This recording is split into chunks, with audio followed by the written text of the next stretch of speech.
وَلَقَدْ يَسَّرْنَا الْقُرْآنَ لِلذِّكْرِ فَهَلْ مِن مُّدَّكِرٍ۔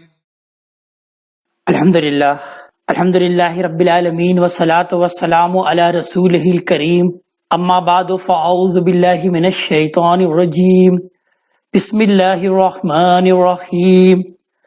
واتبعوا ما تتلو الشیاطین علی ملک سلیمان وما کفر سلیمان ولکن الشیاطین کفروا یعلمون الناس السحر وما انزل علی الملکین ببابل ہاروت وماروت وما یعلمان من احد حتی یقولا انما نحن فتنة فلا تکفر فیتعلمون منہما ما یفرقون به بین المرء وزوجہ وما هم بضارین به من احد الا باذن اللہ ویتعلمون ما یضرهم ولا ينفعهم وَلَقَدْ عَلِمُوا لِمَنِ اشْتَرَاهُ مَا لَهُ فِي الْآخِرَةِ مِنْ خَلَاقٍ وَلَبِئْسَ مَا شَرَوْا بِهِ أَنفُسَهُمْ لَوْ كَانُوا يَعْلَمُونَ۔ صدق اللہ العظیم۔ رب اشرح لي صدری ویسر لي امری واحلل عقدۃ من لسانی یفقہوا قولی۔ یہ سورہ بقرہ کی آیت نمبر 102 ہے، جس سے ہم آج کے مطالعہ قرآن کی ابتدا کر رہے ہیں۔ آیت نمبر 101 میں اس بات کو بیان کیا گیا تھا کہ ان اہل کتاب پر جب یہ رسول حضرت محمد صلی اللہ علیہ وسلم اللہ تبارک تعالیٰ کی طرف سے آئے اور اس بات کی تصدیق کرتے ہوئے آئے جو ان کے پاس پہلے سے موجود تھا، تو ان میں سے ایک گروہ نے اللہ تبارک تعالیٰ کی کتاب کو اپنے پیٹھ کے پیچھے پھینک دیا، ایسے کہ جیسے کہ وہ اسے جانتے ہی نہیں۔ جب انہوں نے کتاب کو پس پش ڈال دیا تو نبی کریم صلی اللہ علیہ وآلہ وسلم کو ضرر پہنچانے کے لیے جادو ٹونوں کے پیچھے پڑ گئے۔ تو لہذا اس کا تذکرہ کیا جا رہا ہے آیت نمبر 102 سے کہ وَاتَّبَعُوا مَا تَتْلُو الشَّيَاطِينُ عَلَى مُلْكِ سلیمان، اور ان چیزوں کے یہ پیچھے پڑ گئے جو کہ شیاطین تلاوت کیا کرتے تھے، شیاطین پڑھتے پڑھاتے تھے سلمان علیہ السلام کی بادشاہت میں، یعنی اشارہ وہی شیاطین جنس کی طرف ہے جو حضرت سلمان علیہ السلام کے دور میں جادو ٹونا لوگوں کو سکھاتے تھے۔ اس کے بعد پھر جملہ معترضہ کے طور پر اس بات کو بیان کیا جا رہا ہے کہ وما کفر سلیمان ولکن الشیاطین کفروا،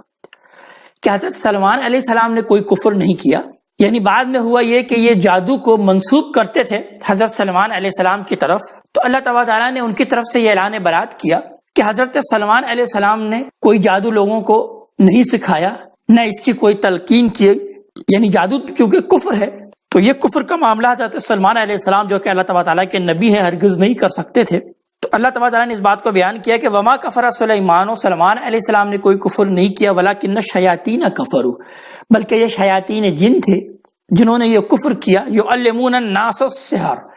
یہی ہے کہ جو کہ لوگوں کو جادو سکھایا کرتے تھے۔ اس جادو ٹونا کے پیچھے پڑنے کے ساتھ ساتھ وہ ایک اور چیز کے بھی پیچھے پڑ گئے، اس کا تذکرہ کیا جا رہا ہے کہ وما انزل علی الملکین ببابل ہاروت و ماروت، اور وہ جو کہ نازل کیا گیا دو فرشتوں پر شہر بابل میں، ہاروت اور ماروت پر۔ یہ اللہ تبارک تعالیٰ کے دو فرشتے تھے ہاروت اور ماروت، جو کہ اس زمانے میں نازل کیے گئے کسی جادو کی توڑ کے لیے، یعنی یہ کوئی جادو سکھانے کے لیے نہیں آئے تھے،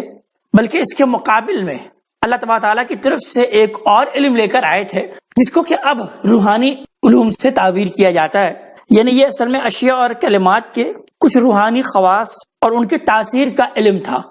یہ جادو کے مد مقابل میں اللہ تبارک تعالیٰ نے یہ علم انہیں سکھایا تاکہ وہ جادو کی طرف توجہ کو ہٹا کر اس طرف اپنی توجہ کو مبذول کریں اور یہ علم وہ سیکھیں۔ لیکن اس علم کے بھی کچھ مثبت پہلو ہیں اور کچھ منفی بھی پہلو بھی ہیں، یعنی اس کے سیکھنے کے بعد بھی اس کا استعمال غلط بھی کیا جا سکتا ہے اور اس کا استعمال اچھا بھی کیا جا سکتا ہے۔ اللہ تبارک تعالیٰ نے تو اس بات کی ترغیب دی کہ یہ علم سیکھ کر تم اس کے اچھے استعمال کرو، یعنی وہ روحانی علوم جو کہ آج بھی لوگ سیکھ کر اس کا اچھا استعمال بھی کرتے ہیں، لوگوں کی بیماریاں اس کو دور کرتے ہیں، ان کے کچھ اور ان کو جو تکلیفیں لاحق ہیں وہ اس کو ان علوم کے ذریعے سے دور کر سکتے تھے، لیکن اس کا منفی استعمال بھی ہو سکتا ہے۔ اسی لیے ہاروت اور ماروت یہ علم سکھانے سے پہلے یہ بات کہہ دیتے تھے کہ وما یعلمان من احد حتی یقولا، اور وہ نہیں سکھاتے تھے کسی کو بھی یہاں تک کہ وہ یہ بات کہنا دیں کہ انما نحن فتنة فلا تکفر، کہ دیکھو بے شک ہم آزمائش ہیں، تو دیکھو تم ناشکری مت کرنا، تم کفر کی روش اختیار مت کرنا۔ یعنی یہ علم جب تمہارے پاس آ جائے گا تو تم ایک بہت بڑے امتحان میں مبتلا ہو جاؤ گے اور یہ ہے کہ اس طاقت کے ذریعے سے تم اس سے برائی بھی کما سکتے ہو، اس سے کسی کو ضرر بھی پہنچا سکتے ہو، کسی کو نقصان بھی پہنچا سکتے ہو، اور بھلائی بھی کما سکتے ہو، نیکی بھی کا کام بھی کر سکتے ہو۔ تو دیکھو، برائی مت کرنا یعنی کفر کی روش اختیار مت کرنا، کسی کو ضرر پہنچانا، نقصان پہنچانا، یہ اصل میں کفر ہے۔ تو دیکھو، ہم تمہارے لیے بہت بڑی آزمائش بن جائیں گے اگر تم یہ علم سیکھو گے، تو دیکھو اس کا اچھا استعمال ہی کرنا، ہرگز کفر نہ کرنا۔ لیکن ان کا معاملہ کیا تھا؟ ان کی نفسیات میں چونکہ برائی بھری ہوئی تھی، شر پسندی بھری ہوئی تھی، تو اللہ تعالیٰ بیان فرما رہے ہیں فَيَتَعَلَّمُونَ مِنْهُمَا مَا يُفَرِّقُونَ بِهِ بَيْنَ الْمَرْءِ وَزَوْجِهِ، تو وہ ان دونوں سے سیکھتے تھے وہ کہ جس سے کہ میاں اور بیوی کے درمیان جدائی ڈال دی جائے، یعنی وہ ایسے عملیات ہی ان سے سیکھتے تھے کہ جس سے کسی میاں اور بیوی کے درمیان اگر محبت اور یگانگت ہے، الفت ہے، تو ان کے درمیان طلاق واقع کر دی جائے، ان کے درمیان جدائی کر دی جائے۔ تو یہ ان کی شر پسندی تھی، جس کی طرف اللہ تعالیٰ اشارہ فرما رہے ہیں کہ ان کو ہاروت اور ماروت کے ذریعے سے بھی جو علم دیا گیا تو اس سے بھی وہ کوئی خیر نہیں کما کے لائے، بلکہ اسی طرح کے شر والے علم ہی سیکھتے تھے۔ وما هم بضارین به من احد، اور اس بات کو بھی اللہ تعالیٰ نے جملہ معترضہ کے طور پر بیان کیا کہ وہ اس کے ذریعے سے کسی کو بھی کوئی ضرر نہیں پہنچا سکتے تھے الا باذن اللہ، مگر یہ کہ اللہ تعالیٰ ہی کے حکم سے۔ وَيَتَعَلَّمُونَ مَا يَضُرُّهُمْ وَلَا يَنْفَعُهُمْ، اور وہ ان سے سیکھتے تھے وہ چیز کی جو کہ انہیں نقصان پہنچائے، نہ کہ انہیں نفع پہنچائے، یعنی نفع بخش چیز بھی اس سے حاصل کی جا سکتی تھی ان علوم سے، ان روحانی علوم سے، لیکن وہ اسے نہیں سیکھتے تھے، بلکہ نقصان پہنچانے والے ہی، لوگوں کو تکلیف پہنچانے والے ہی علم کو وہ اس سے سیکھتے تھے۔ وَلَقَدْ عَلِمُوا لِمَنِ اشْتَرَاهُ مَا لَهُ فِي الْآخِرَةِ مِنْ خَلَاقٍ، حالانکہ ان کو پتا تھا کہ جس نے بھی ان چیزوں کو اختیار کیا آخرت میں ان کے لیے کوئی حصہ نہیں۔ جو اس طرح سے لوگوں کے لیے ضرر رسانی کے علوم سیکھے گا، لوگوں کے کو تکلیف پہنچانے اور نقصان پہنچانے کے جو درپے ہوگا، تو در حقیقت آخرت میں ایسے لوگوں کا کوئی حصہ نہیں۔ یہ بات وہ اچھی طرح جانتے تھے۔ فَلَبِئْسَ مَا شَرَوْا بِهِ أَنفُسَهُمْ لَوْ كَانُوا يَعْلَمُونَ، اور بہت برا ہے جس کے بدلے انہوں نے اپنے آپ کو بیچ دیا، یعنی یہ علم حاصل کر کے جو انہوں نے اپنی جانوں کا سودا کیا، اپنی زندگی کا سودا کیا، وہ بہت برا کیا۔ لَوْ كَانُوا يَعْلَمُونَ، کاش کہ وہ یہ بات جانتے۔ وَلَوْ أَنَّهُمْ آمَنُوا وَاتَّقَوْا، اور اگر وہ ایمان لاتے اور تقوی کی روش اختیار کرتے، پرہیزگاری کی روش اختیار کرتے، لَمَثُوبَةٌ مِّنْ عِندِ اللَّهِ خَيْرٌ، تو اللہ تعالیٰ کے پاس بہت بہتر اور بہت اچھا ٹھکانہ پاتے۔ لَوْ كَانُوا يَعْلَمُونَ، کاش کہ وہ یہ بات جانتے۔ یا ایھا الذین آمنوا لا تقولوا رائنا، اب ان کی ایک اور فتنے کا تذکرہ یہاں پر کیا جا رہا ہے کہ اللہ تعالیٰ نے ارشاد فرمایا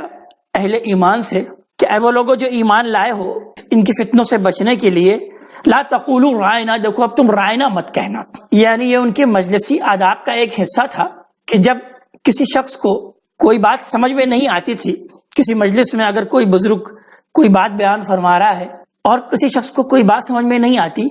تو وہ کہتا تھا رائنا، یعنی ذرا ہماری رعایت کیجیے، یعنی ذرا اس بات کو دوبارہ کہہ دیجیے، مجھے یہ بات سنائی نہیں دی یا مجھے سمجھ میں نہیں آئی۔ جیسے اس دور میں ہم ایکسکیوز می کے کلمات کو استعمال کرتے ہیں کہ ذرا ایکسکیوز می، یا ذرا کے لفظ ہم کہتے ہیں کہ اس بات کو میرے لیے دہرا دیجیے، تو اسی طرح وہاں پر ایک مجلسی کلمہ تھا رائنا، اس کو وہ ذرا سی اپنی زبان کو ذرا سا موڑ کر اور کچھ اور لفظ اختیار کر لیتے تھے جس سے نبی کریم صلی اللہ علیہ وسلم کی گستاخی لازم آتی تھی۔ تو اللہ تعالیٰ نے اس بات کو بیان کیا کہ اے مسلمانوں، اب تم اس مجلس میں یہ لفظ مت کہا کرو رائنا، یعنی یہ لفظ ہی اللہ تعالیٰ نے پھر ختم کرا دیا تاکہ یہ کسی طرح سے بھی نبی کریم صلی اللہ علیہ وسلم کی گستاخی کا کوئی بہانہ تلاش نہ کر سکیں، بلکہ کہا گیا کہ وَقُولُوا انظُرْنَا، اور تم یوں کہا کرو کہ انظرنا، کہ ذرا ہم پر نظر کرم کیجئے، وَاسْمَعُوا،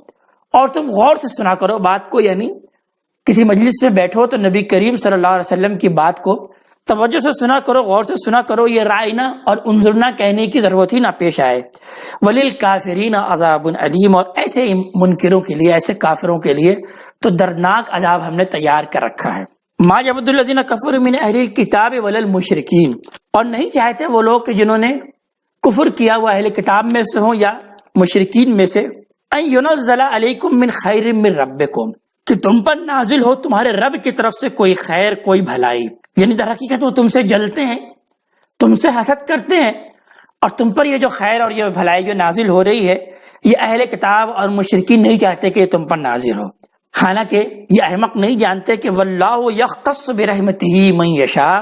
اللہ تبارک تعالیٰ خاص کر لیتا ہے اپنی رحمت سے جسے چاہتا ہے، واللہ ذو الفضل العظیم، اور اللہ تبارک تعالیٰ تو بہت بڑے فضل والا ہے۔ اگلی آیت میں ان کے ایک دوسرے اعتراض کا جواب دیا جا رہا ہے کہ انہیں یہ اعتراض تھا کہ یہ تورات کی شریعت میں ہم تبدیلی کیوں کر لیتے ہیں، یعنی نبی کریم صلی اللہ علیہ وسلم نے اس بات کو بیان فرمایا کہ یہ کتاب وہی کتاب ہے کہ جو کہ تصدیق کرنے والی ہے جو تمہارے پاس پہلے سے موجود ہے، تو پھر اس کی شریعت میں تبدیلی کیوں ہو گئی، یعنی بعض احکامات کو تبدیل کیوں کر دیا۔ تو اللہ تبارک تعالیٰ نے اس بات کو بیان کیا کہ ما ننسخ من آیت او ننسہا، ہم نہیں منسوخ کرتے کوئی آیت کو اور نہ ہی ہم کوئی بھلا دیتے ہیں، نات بخیر منہا او مثلہا، کہ ہم لے آتے ہیں اس سے بہتر یا اسی جیسی کوئی بات ہم لے آتے ہیں، یعنی اگر ہم کسی حکم کو منسوخ کر دیتے ہیں یا ہم اس کو بھلا دیتے ہیں، یعنی بھلا دینے سے مراد تورات کے ان احکام کی طرف اشارہ ہے جس سے یہود نے بے پرواہی برتی تھی، ان کے اس جرم کی پاداش میں اللہ تعالیٰ نے اسے ان کے ذہنوں سے ہی محو کر دیا۔ تو اللہ تعالیٰ بیان فرما رہے ہیں کہ ہم اس کی جگہ پر پھر کوئی اس سے بہتر حکم لے کر آ جاتے ہیں یا اسے جیسا کوئی دوسرا حکم حالات اور تمدن کی موافقت سے ہم لے کر آ جاتے ہیں۔ علم تعلم ان اللہ علی کل شیء قدیر، اب یہ اللہ تعالیٰ کی شان جلالی کا انداز ہے کہ کیا تم نہیں جانتے کہ بے شک اللہ تعالیٰ تو ہر شے پر قادر ہے، وہ جیسی چاہے جس کو چاہے اپنی شریعت دے اور جس طرح سے چاہے وہ اپنے احکامات کو دے۔ اللہ تبارک تعالیٰ ہر شے پر قدرت رکھتا ہے۔ علم تعلم ان اللہ لہ ملک السماوات والارض، کیا تم نہیں جانتے کہ اللہ تبارک تعالیٰ ہی کے لیے ہے آسمان اور زمین کی بادشاہت، اور اگر تم اس کا فیصلہ نہیں مانتے تو وما لکم من دون اللہ من ولی ولا نصیر، تو تمہارے لیے نہیں اللہ تبارک تعالیٰ کے سوا نہ تو کوئی ولی، نہ تو کوئی حامی، اور نہ ہی کوئی مددگار۔ ام تريدون ان تسألوا رسولکم کما سئل موسیٰ من قبل، مسلمانوں کو حکم دیا جا رہا ہے کہ ان لوگوں کی پیروی میں کیا تم بھی یہ چاہتے ہو کہ تم اپنے رسول سے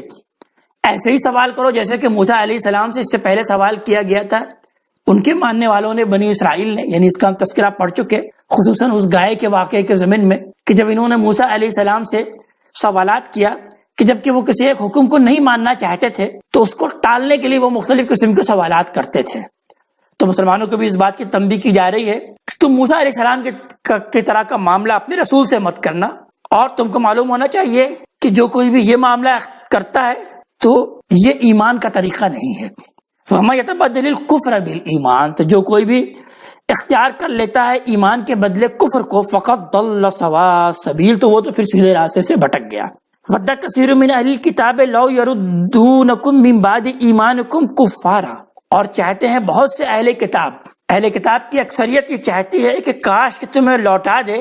تمہارے ایمان کے بعد کفر کی طرف، دوبارہ تم اسی حالت کفر میں لوٹ جاؤ۔ حسد من عند انفسہم، کیوں؟ اس لیے کہ وہ اپنے دل میں حسد رکھتے ہیں، اپنے دل کی حسد کی وجہ سے وہ ایسا چاہتے ہیں۔ من بعد ما تبین لہم الحق، اس کے بعد کہ ان کے پاس حق واضح ہو گیا، حق واضح ہو جانے کے بعد وہ اب حسد کر رہے ہیں، اور حسد کی وجہ سے وہ یہ چاہتے ہیں کہ تم دوبارہ کفر کی حالت میں لوٹ جاؤ۔ فاعفوا واصفحوا حتی یاتی اللہ بامرہ، تو بس تم ان سے درگزر کرو، ان کو معاف کرو، یہاں تک کہ اللہ تبارک تعالیٰ ہی اپنا حکم لے آئے، اپنا کوئی فیصلہ لے آئے تمہارے حق میں اور ان کے خلاف۔ ان اللہ علی کل شیء قدیر، بے شک اللہ تبارک تعالیٰ تو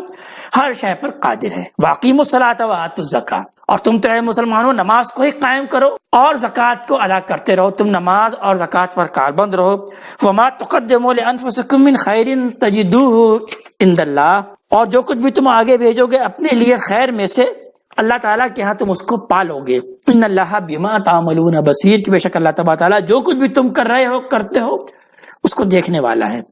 وقالوا لن يدخل الجنۃ الا من کان ہودا او نصارا، اور ان کا معاملہ تو یہی ہے کہ ان کا کہنا تو یہی ہے کہ یہ تو یہی کہیں گے کہ ہرگز جنت میں داخل نہیں ہوگا مگر وہی جو کہ یہودی ہو یا نصرانی ہو، یعنی یہ تو مذہبی تعصب میں، گروہی تعصب میں گرفتار ہیں، اور یہ کہتے ہیں کہ جو ہمارے گروہ میں شامل ہے در حقیقت وہی ہے کہ جو کہ جنت میں داخل ہوگا، جو یہودی ہوگا یا نصرانی ہوگا جو ہمارے گروہ میں شامل ہوگا وہی ہے کہ جو کہ جنت میں داخل ہوگا، کہ جس کے بارے میں اللہ تبارک تعالیٰ نے اسی صورت کی آیت نمبر 62 میں اس بات کو واضح طور پر بیان کر دیا ہے کہ ان الذین آمنوا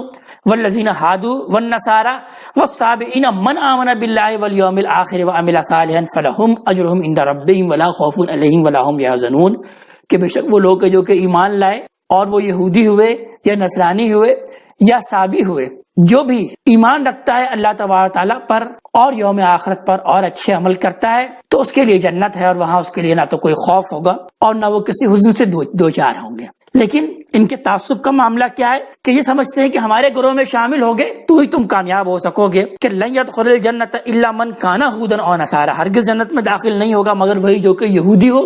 یا نصرانی ہو۔ تلک امانیہم، یہ ان کی امانی ہے، یہ وہی لفظ امانی ہے جو کہ اس سے پہلے آیت نمبر 78 میں آ چکا، کہ یہ ان کی وشفل تھنکنگ ہے، ان کی اپنی جھوٹی آرزویں ہیں، ان کے بس اپنے من گھڑت خیالات ہیں۔ قل ہاتوا برہانکم ان کنتم صادقین، تو کہہ دیجئے کہ لاؤ کوئی دلیل اگر تم واقعی سچے ہو۔ کہاں اللہ تعالیٰ نے لکھا ہے کہ جو یہودی گروہ میں شامل ہوگا، جو نصرانی گروہ میں شامل ہوگا، جو فلاں گروہ میں شامل ہوگا وہی کامیاب ہوگا، وہی جنت میں جائے گا؟ کوئی دلیل ہے تمہارے پاس؟ اگر تم سچے ہو تو کوئی دلیل لے کر آؤ۔ بلا، کیوں نہیں؟ من اسلم وجہہ للہ وہو محسن،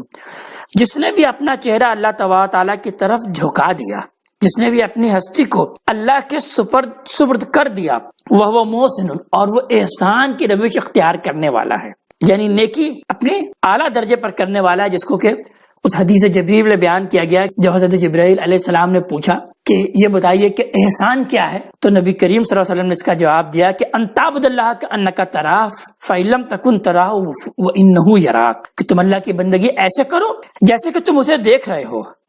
اگر تم اسے نہیں دیکھ رہے تو کیا ہوا، وہ تو تمہیں دیکھ ہی رہا ہے۔ تو بلا من اسلم وجہہ للہ، جس نے بھی اپنی ہستی اللہ کے آگے سپرد کر دی، وہ محسن، اور وہ احسان کی روش اختیار کرنے والا ہے، فلہ اجرہ عند ربہ، اس کا اجر اس کے رب کے پاس موجود ہے، ولا خوف علیہم ولا هم یحزنون، تو اس کے لیے نہ تو کوئی خوف ہوگا اور نہ یہ کسی حزن سے، نہ ہی وہ کسی غم سے دو چار ہوں گے۔